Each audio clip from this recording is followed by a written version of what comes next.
नमस्कार, मैं हूं आपके साथ मयंक मिश्रा। देखिए, आज 6 तारीख है। डोनाल्ड ट्रंप ने ईरान को 48 घंटे का वक्त दिया था और ये ड्यूरेशन खत्म हो रही थी 6 तारीख की शाम को 8 बजे तक। लेकिन शायद डोनाल्ड ट्रंप जो है वो हमले की हिम्मत नहीं जुटा पा रहे हैं और उन्होंने इसको टाइम लिमिट को बढ़ा के मंगलवार तक यानी ट्यूसडे तक कर दिया है।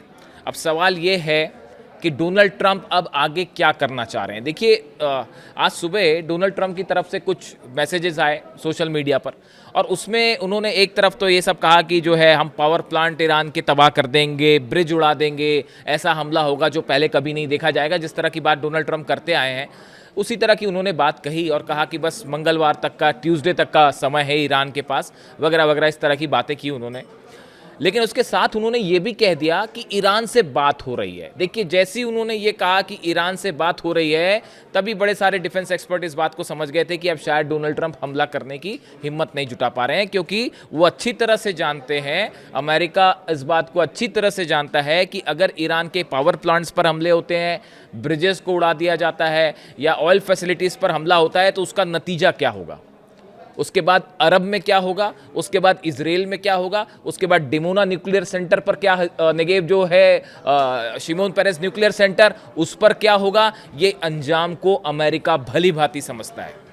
जिस देश के 15-16 बेस पूरी तरह तबाह हो गए हो, डिफेंस सिस्टम पूरी तरह से तबाह हो गया हो, उस पर अगर हमले होते हैं, ईरान पर अगर हमले किए जाएंगे और गैस स्टेशंस और पावर प्लांट्स पर हमले होंगे तो उसका नतीजा क्या होगा, ये भी अमेरिका के डिफेंस एक्सपर्ट्स अच्छी तरह से समझते हैं।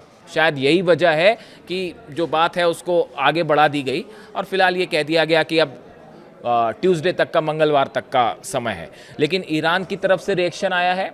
देखिए, ईरान ने साफ कर दिया है, आपको जो हमले करने हैं आप वो करिए, उसके बाद हम जो करेंगे हम पूरे इलाके को नर्क बना देंगे। इस शब्द का प्रयोग किया है ईरान ने।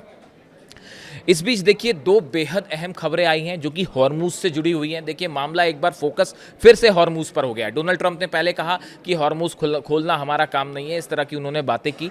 लेकिन वो जो पायलट वाला ऑपरेशन हुआ, अच्छा उस पर भी मैं बात करूंगा, वो पायलट वाले ऑपरेशन को लेकर उस पर भी मैं बात करूंगा। लेकिन पहले हॉर्मूज पे बात करें।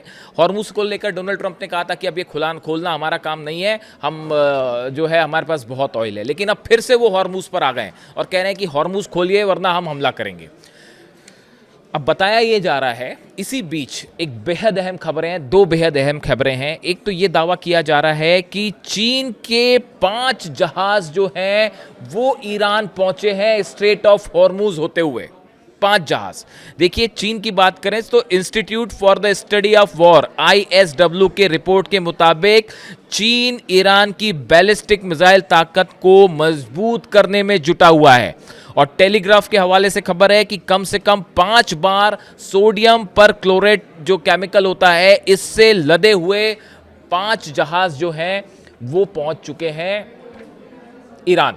उसमें से जो जानकारी है वो भी बड़ी स्पेसिफिक जानकारी है। जो मरीन डेटा के मुताबिक जो जानकारी आई है कि 4 जहाज ऐसे हैं जो चाबार पोर्ट पर खड़े हुए हैं। बड़ी स्पेसिफिक जानकारी है। देखिए, ये कि 4 जहाज जो हैं वो चीन के चाबार पोर्ट पर खड़े हुए हैं और एक जहाज बंदर अब्बास पहुंच चुका है और सब के सब लदे हुए हैं उस सामान से जिससे बनाया जाता है मिसाइल का सॉलिड फ्यूल, सोडियम पर क्लोरेट। मैंने आपको पहले भी बताया था, इस तरह की खबरें पहले भी आई थी कि चीन सप्लाई कर रहा है। अब एक तरफ देखिए, ईरान लगातार मिसाइल्स दाग रहा है और जिस संख्या में मिसाइल दागी जा रही हैं उसी संख्या में तेजी से मिसाइल्स बनाने का काम भी चालू है।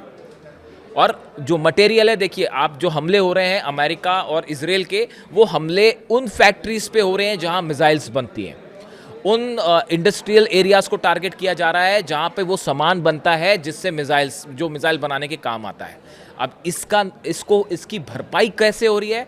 चीन की तरफ से लगातार शिप्स भेजे जा रहे हैं और 5 जहाज इस जंग के बीच में, आप सोचिए, इस जंग के बीच में चीन के 5 जहाज हॉर्मूज पहुंच जाते हैं, 4 चाबार पोर्ट पहुंच जाते हैं, एक बंदर अब्बास पहुंच जाता है और अमेरिका देखता रह गया। अमेरिका के ना जाने कितने वॉरशिप्स खड़े हैं, वो आप भी जान रहे हैं कि कितने सारे वॉरशिप्स खड़े हुए हैं, एयरक्राफ्ट कैरियर खड़े हुए हैं, सब मरीन्स हैं, क्या नहीं है। लेकिन ये चीन के जहाज वहां पहुंच गए, हिम्मत नहीं हुई हमला करने की। और बताया ये जा रहा है, जो मैंने समझने की कोशिश की, कि करीब 1000 से 2000 के बीच मिसाइल्स बनाने का सामान अभी फौरन भेजा गया है और वो जहाज़ से वो हटा के कारखानों तक पहुंचना भी शुरू हो गया। देखिए, एक तो ईरान की जो मिसाइल सिटीज़ हैं, इसके बारे में ये एक रहस्य से कम नहीं है अमेरिका के लिए। इस तरह की खबरें आती हैं कि हमने ये बेस उड़ा दिया, वो बेस उड़ा दिया, हमने लॉन्चर्स तबाह कर दिए, उसके बावजूद रोज़ 200 से 250 मिसाइल्स दागी जा रही हैं। किसी तरह से नंबर्स में कमी नहीं आ रही है। अब तो अमेरिका जो है, बड़े सारे एक्सपर्ट्स कहते हैं कि अमेरिका बस इसी इंतज़ार में बैठा हुआ है कि भाई इनकी मिसाइल्स ख़त्म कब हो। मैं आपको एग्जैक्ट नंबर बताऊंगा कि क्या एक्सपर्ट्स मान के चलते हैं कि कितनी मिसाइल्स हैं ईरान के पास और कितने वक्त तक जंग लड़ सकता है। अभी जो फिलहाल खबर है कि करीब 1 से 2,000 मिसाइल्स बनाने का सामान जो है वो सोडियम परक्लोरेट भेज दिया गया है, और जिससे तेजी से मिसाइल्स बन रही हैं। ड्रोन तो बन रहे हैं, वो अलग बन रहे हैं। वो 200 से 250 ड्रोन रोज बनते हैं। अंडरग्राउंड बड़ी सारी फैसिलिटीज़ है ईरान की, और वो लगातार बनते हैं और सप्लाई भी हो रहे हैं। तो एक तरफ हमले भी हो रहे हैं, दूसरी तरफ सप्लाई का काम भी चल रहा है। वो मिसाइल सिटीज़ की तस्वीरें देखी होंगी आपने। तो देखिए, एक बड़ी मदद हो रही है सीधा इस जंग के बीच में चीन की तरफ से। खबरें तो इस तरह की भी हैं कि कई जो मिसाइल्स ऐसी हैं जो फायर की गई, जो बिल्कुल चीन की टेक्नोलॉजी पर आधारित हैं। इस तरह की भी खबरें हैं। अब इसके अलावा देखिए, ये जो जहाज़ जो आए, ये जहाज़ जो है ईरान शिपिंग लाइंस IRISL से जुड़े हुए ये जहाज़ हैं, जो कि संभवतः या तो समुद्र में चीज़ें ट्रांसफ़र की गई कि ईरान का जहाज़ कहीं समुद्र में आता है, या फिर चीन के जहाज़ हैं, चीन का फ्लैग लगा हुआ है, इसलिए उसको अमेरिका ने उसको निशाना नहीं बनाया। एक तो डोनाल्ड ट्रंप चीन जाने वाले हैं, इस तरह की प्लानिंग कर रहे हैं। शायद वो ये सोचते हैं कि चीन जाके ही ईरान को किसी तरह से काबू में किया जाए, और इस तरह की भी कोशिश हो सकती है। तो ईरान के चीन के जहाज़ पर तो हमला करने की कोई संभावना ही नहीं है, ये हम हिम्मत कतई नहीं करेंगे डोनाल्ड ट्रंप। तो एक बात ये हो गई। इसके अलावा एक और बेहद अहम खबर आई है, जो कि खबर है नॉर्थ कोरिया से जुड़ी हुई, किम जोंग उन से जुड़ी हुई। बार बार ये पूछा जा रहा था कि भाई किम जोंग उन की एंट्री कब होगी, क्या किम जोंग उन जो है किसी तरह की मदद कर रहे हैं, इस तरह की बात आई है। अब देखिए, एक खबर सामने आई है, जेरूसलम पोस्ट ने ये खबर छापी है, और खबर किसके हवाले से है? ब्रूस बेक्टल हैं, ये प्रोफेसर हैं, professor of political science in the department of security studies at Angelo State University in Texas में ये प्रोफेसर हैं। इनका कहना ऐसा है, इन्होंने ये दावा किया है कि North Korean intermediate range ballistic missile यानी IRBM with a range of 2500 to 4000 kilometres range जो है, ये प्रोवाइड की गई है ईरान को। देखिए, ये बेहद बड़ा दावा इन्होंने किया है। North Korea is the seller and Iran is the buyer. ये ब्रूस बेक्टल जो है, इनकी तरफ से ये बात कही गई है। अब इनका कहना ऐसा है, जो इन्होंने दावे किए और जो खबरें हैं आगे, कि डिएगो गार्सिया पर जो 2 मिसाइल्स फायर की गई थी ईरान की तरफ से, दोनों IRBM थी, intermediate range ballistic missiles fire की गई थी। इनका दावा है, जो ब्रूस बेक्टल हैं, ये वॉर एक्सपर्ट्स भी हैं, पॉलिटिकल साइंस के प्रोफेसर भी हैं, ये नॉर्थ कोरिया और उससे जुड़े जो मामले हैं उसके अच्छे खासे जानकार माने जाते हैं। इनका कहना ऐसा है कि ये जो दोनों IRBM फायर हुई डिएगो गार्सिया पर, ये प्रोवाइड की थी नॉर्थ कोरिया ने। अब ये कब प्रोवाइड की गई, इसका एग्जैक्ट टाइमलाइन सामने नहीं है। या तो वो टेक्नोलॉजी प्रोवाइड की गई और उस पर मिसाइल्स बना के फायर की ईरान ने, और या फिर सीधी सीधी मिसाइल्स दे दी गई। देखिए, वो ये भी कह रहे हैं, he added that Iran's new Shahab 3 missile is almost an exact copy of the North Korean Nodong. जो नॉर्थ कोरिया की नोदोंग मिसाइल है, जो शहाब 3 मिसाइल है ईरान की, वो एग्जैक्टली वही टेक्नोलॉजी पर काम करती है जो नॉर्थ कोरिया की नोदोंग मिसाइल पर काम करती है, जो उसी की तरह है। और ये अब दावे हो रहे हैं। देखिए, ये दावे कब से होने शुरू हुए? जब से ये अमेरिकन प्लेन्स गिरने शुरू हुए। लगातार जो है F-16 गिर रहे हैं, F-35 गिर गया, F-15 गिर गए, लगातार हर्मीज ड्रोन गिर रहे हैं, I-130 जो एयरक्राफ्ट कैरियर्स हैं, C-130 है, वो गिर रहे हैं, ब्लैक हॉक हेलीकॉप्टर्स गिर रहे हैं। तो अचानक ये हड़कंप मच गया पेंटागन में और अमेरिका में कि भाई ये हो क्या रहा है, ये अचानक ये प्लेन्स गिरने कैसे शुरू हो गए, और वो भी पिछले 7 से 8 दिनों के अंदर। अब जब ये लगातार जहाज़ गिरे, अमेरिका के प्लेन्स गिरने शुरू हुए, तब ये बात शुरू हुई कि भाई आखिर ऐसी क्या टेक्नोलॉजी अचानक ईरान के पास आ गई कि ये प्लेन्स गिरने शुरू हो गए। उसके लिए मैंने आपको माजिद के बारे में बात की थी कि कैसे इंफ्रारेड टेक्निक का इस्तेमाल करके, और ये भी कहा जा रहा है कि चाइना की तरफ से मदद की जा रही है, और मल्टी लेयर डिफेंस सिस्टम है, इसको लेकर भी स्टडी शुरू हुई, रिसर्च शुरू हुई। और साथ ही साथ ये भी पता लगाने की कोशिश हुई कि भाई ये जो मिसाइल्स फायर हो रही हैं, ये इतनी एक्यूरेट मिसाइल्स कैसे फायर हो रही है। यूएई के इंडस्ट्रियल सेक्टर्स जो हैं वो जल रहे हैं, सऊदी अरब पर हमले हो रहे हैं, बहरीन पर हमले हो रहे हैं, और कई हमले तो इतने एग्जैक्ट थे कि जिससे पूरा अमेरिका हैरान है, दंग है। मैं एक्सपर्ट्स की बात कर रहा हूं, मैं पॉलिटिकल लीडरशिप की बात नहीं कर रहा हूं, मैं डोनाल्ड ट्रंप और जेडी वेंस और मार्को रूबियो की बात नहीं कर रहा हूं, वो तो जो है पॉलिटिकल मामला है। मैं एक्सपर्ट्स की बात कर रहा हूं, जो डिफेंस इंडस्ट्री से जुड़े अमेरिकन एक्सपर्ट हैं। मैं आपको एक दो हमले का जिक्र मैं कई बार करता हूं। देखिए, बहरीन में एक जगह हमला होता है और ऐसी एक हमला बगदाद में हुआ, जिसमें जिस बिल्डिंग को निशाना बनाया गया, हाई राइज बिल्डिंग, उसके 17वें माले पर 17वें मंजिल पर जो है अमेरिकन सोल्जर्स और कुछ अधिकारी रुके थे। उस पर स्ट्राइक हुई और वो 20 मंजिल वाली बिल्डिंग में वो 17वें माले पे एग्जैक्ट स्ट्राइक होती है। इतनी सटीक स्ट्राइक ईरान ने जब करी तो अमेरिका के होश उड़ गए कि भाई ये हो क्या रहा है, इतने सटीक हमले कैसे हो रहे हैं। थार्ड तबाह है, पेट्रियट तबाह है। ये अरब देशों के पास जो है करीब 2200 पेट्रियट मिसाइल्स थी ये जंग शुरू होने के बाद, अब वो सिर्फ 400 बची हुई हैं। ये ईरान की तरफ से जो हमले हो रहे हैं, आपको क्या लगता है कि बस ये हमले हो रहे हैं? जी नहीं, बड़ी प्लानिंग के साथ हमले हैं। ड्रोन्स अटैक कैसे करने हैं, कौन सी मिसाइल कब फायर करनी है, एक एक चीज प्लान्ड है। और कैसे अरब देशों के या जो भी अमेरिका के डिफेंस मिसाइल्स हैं इनको कैसे खत्म किया जाए। वहां जो इजराइल में आयरन डोम है और एरो जो है, बताया जा रहा है कि वो 80% मिसाइल्स खत्म हो चुकी हैं, सिर्फ 20% बची हुई है। अरब देशों के पास 2200 पेट्रियट थे, वो सिर्फ 400 बचे हुए हैं। ये कल तक की जानकारी है, अभी बीच में और जो हमले हुए मैं बताऊंगा आपको। तो बड़े स्ट्रैटेजिकली हमले हो रहे हैं। और चाइना और नॉर्थ कोरिया की तरफ से, अब इसमें कोई शक नहीं, ये दावे अमेरिकन कर रहे हैं, अलग अलग अखबारों में ये दावे हो रहे हैं, ये बात मैं नहीं कह रहा, वेस्टर्न मीडिया इस बात को लेकर दावे कर रहा है। यानी कहने का मतलब ये है कि अगर इन हालात के बीच में चीन के 5 जहाज हॉर्मूज पहुंच जाते हैं, चाबार पहुंच जाते हैं, तो इसका मतलब यह है कि अमेरिका को बड़े स्तर पर घेरने की तैयारी हो चुकी है कि अगर ग्राउंड ऑपरेशन करते हैं तो क्या होगा। मैं आपसे एक बात और करना चाह रहा हूं। आपने कल देखा होगा पूरी दुनिया में इस बात की चर्चा थी भाई कि ईरान में अपने जो दूसरा पायलट बचा था उसको अमेरिका जो है वो ऑपरेशन करके ले आया, बचा के ले आया। ठीक है, बचा के ले आया। इस बात के लिए हमेशा से ट्रेनिंग दी जाती है, हर कंट्री के पास इस तरह की ट्रेनिंग होती है और अमेरिका ने पहले भी ऐसे ऑपरेशन किए। बड़ी तारीफ हुई अमेरिका की, अमेरिका ने भाई ये कर दिया, वो कर दिया, बचा लिया। लेकिन आप इसके पीछे की कहानी सुनिए। अगर आप मेरी राय मानेंगे, अगर आप मेरी बात सुने कि मैं क्या सोचता हूँ इस ऑपरेशन के बारे में, आप ध्यान से समझिए इस बात को। एक पायलट को बचाने के लिए अमेरिका को अपने 6 प्लेन्स गंवाने पड़े हैं, जिसकी तस्वीरें सामने हैं। 2 C-130 गिर चुके हैं, डिस्ट्रॉय हो गए इस पायलट को बचाने के चक्कर में। 2 ब्लैक हॉक हेलीकॉप्टर्स गिरे हैं, 2 ड्रोन गिरे हैं, जिसमें एक हर्मीज 900 है और एक MQ-9 है।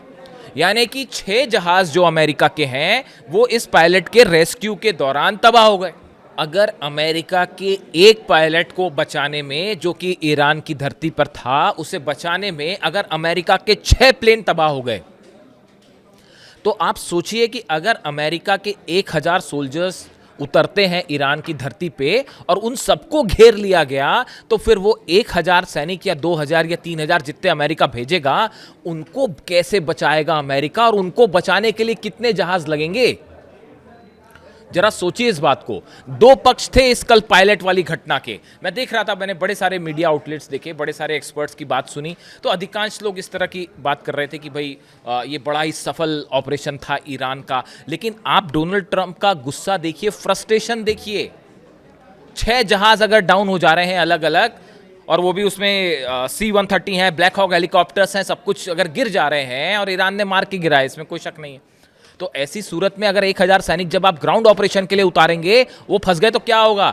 ये मान रहे हैं बड़े सारे एक्सपर्ट्स कि ये जो कल पायलट को बचाने की कोशिश हुई, इसके बाद ये बात लगभग साफ हो चुकी है कि अमेरिका ग्राउंड ऑपरेशन नहीं करेगा, और अगर करेगा तो उसकी भयंकर कैजुअलिटी होगी। जरा आप सोचिए इस बात को, मैंने जो लॉजिक दिया आप उसको समझिए। ये बात ठीक है कि अमेरिका अंदर आया, अंदर आके उसने अपना ऑपरेशन किया और पायलट को ले गया, ठीक है, बात मान ली बात, चलिए। लेकिन उसका खामियाजा इतना बड़ा है कि आप अगर डिफेंस एक्सपर्ट से बात करें, वॉर एक्सपर्ट से बात करें, तो वो बताएंगे कि भाई ग्राउंड ऑपरेशन होगा तो फंस जाएगा अमेरिका। और इस बात को पूरी दुनिया समझती है कि जो कल हुआ, कैसे ईरान जो है वो भारी पड़ता दिखाई दे गया। खैर अभी फिलहाल ग्राउंड ऑपरेशन करेंगे नहीं करेंगे थोड़ा मुश्किल ही दिख रहा है, क्योंकि डोनाल्ड ट्रंप की आप धमकियां देखें, उसका नेचर देखिए, बम्बार्डमेंट करने वाला है, वही एयर अटैक। यानी ईरान के पास अमेरिका के पास जो है कोई पुख्ता रणनीति नहीं है। मैं एक डेमोक्रेट हैं सांसद वहाँ के, उनको सुन रहा था, वो यही बात कह रहे हैं कि डोनाल्ड ट्रंप के पास कोई प्लान ही नहीं है, कि अटैक का कोई प्लान ही नहीं है। हॉर्मूज कैसे खुलवाएंगे, कोई प्लान नहीं है। एयर स्ट्राइक्स जो हैं वो कहाँ कहाँ कब कब कितनी करनी है, कोई प्लान नहीं है। आप कह रहे हैं कि हम स्टोन एज में पहुंचा देंगे ईरान को, तो उसके लिए आप क्या करेंगे? अस्पतालों पर हमले करेंगे, यूनिवर्सिटी पर हमले करेंगे, उससे क्या होगा? ईरान हार जाएगा उससे। मतलब ये तो सोच भी बड़ी हैरान करने वाली है। और यहाँ तक कि अमेरिका में डेमोक्रेट बड़े सारे सीनेटर्स जो हैं वो ये कह रहे हैं कि हॉर्मूज खुलवाना है तो ईरान को डरा धमका कर हॉर्मूज नहीं खुलवाया जा सकता। ये अमेरिका के डेमोक्रेट्स जो हैं सांसद हैं वो ये बात कर रहे हैं। तो यही बात अब तक अगर डोनाल्ड ट्रंप को समझ नहीं आई तो आप कैसे डील करेंगे? अब देखिए वो एक नई बात शुरू हो गई है फिर से। ये पिछली बार भी यही शगुफा था कि पाकिस्तान के जरिए जो है वो ईरान से बातचीत करने की कोशिश हो रही है, इस तरह के दावे हो रहे हैं। ये कुछ नहीं है, ये जो टाइमलाइन दी थी शाम को 6 तारीख की शाम को कि 8 बजे, वो पूरी हो रही थी। 8 बजे के बाद आप हमला करेंगे। अगर ईरान के आपने एनर्जी सेंटर्स पर हमले किए, उसके बाद सऊदी में क्या होगा, उसके बाद यूएई में क्या होगा, बहरीन में क्या होगा, इराक में क्या होगा, जॉर्डन में क्या होगा, कुवैत में क्या होगा, इजराइल में क्या होगा, उसका अंदाज़ा भी लगाना होगा आपको हमला करने के पहले। ईरान उस समय क्या कर रहा होगा, ये भी बात तो सोचनी होगी आपको। तो अब इसीलिए जो बताया जा रहा है कि ये फिर से एक शगुफा छोड़ दिया कि पाकिस्तान के ज़रिए बातचीत हो रही है, और इस तरह की जो बातें हैं कि अच्छी बातचीत हो रही है, और ईरान की तरफ से हर बात बड़ी साफ साफ लहजे में कह दी गई है। टेम्प्रेरी सीज फायर, कोई इस तरह की कोई बात ही नहीं है। ये मतलब एक ख्याली पुलाव है जो बस कभी भी जो है आपको ऐसा लगा कि भाई अब तो फंस गए, अब कैसे हमला करें, टाइमलाइन दे दिया हमने हमला करने का, तो हमला करें नहीं करें फंस जाएंगे, तो बोले जी बातचीत हो रही है। तो इसके अलावा और कोई उसकी सच्चाई नहीं है। मैं आपको पहले ही कह चुका हूँ, ईरान की सेना की तरफ से जब तक ये बात नहीं कही जाए कि हम बात करेंगे, तब तक आप किसी बात पर विश्वास ही नहीं करिए। जब तक अब्बास अराक्ची विदेश मंत्री नहीं कहते ईरान के, तब तक किसी बात पर कोई मतलब नहीं है किसी खबर का।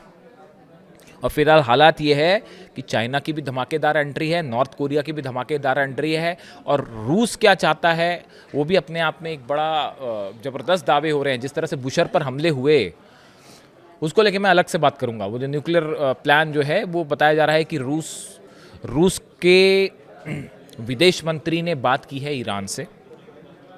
उसके पहले रूस ने बात की इजराइल से, नेतन्याहू से भी बात हुई है, और बताया जाता है कि चीन और रूस के विदेश मंत्रियों के भी आपस में बात हुई है। यानी सब आपस में बात कर रहे हैं और एक बड़ा प्लान तैयार है हर चीज़ को लेकर कि अगर डोनाल्ड ट्रंप बड़े हमले करते हैं तो क्या करना है। यानी अगर किसी भी तरह का बड़ा अटैक होता है तो घिर जाएंगे डोनाल्ड ट्रंप। जो भी अपडेट होगा इससे जुड़ा मैं आप तक पहुंचाऊंगा, और अगले वीडियो में कोशिश होगी कि हम इंतज़ार करेंगे डोनाल्ड ट्रंप क्या करते हैं, उससे जुड़ा जो भी अपडेट होगा आप तक पहुंचाऊंगा। Thank you so much.